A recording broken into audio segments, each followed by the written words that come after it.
Let's talk about learning how to drive a car. I'm a state certified driving instructor. I teach adults and teens. When you get in the car, you need to lock your door.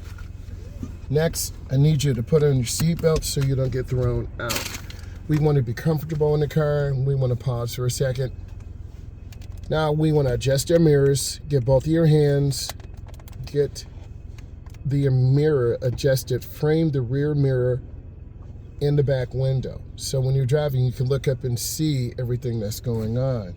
Look straight ahead. Adjust your side mirror so you can see everything on the side of the car, which is really important. And then the passenger side.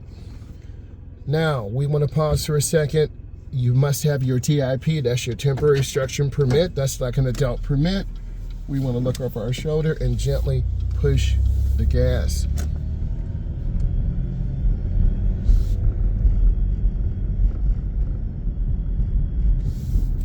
When you're driving through a neighborhood, this is a great place to practice, feel comfortable, low volume, low traffic.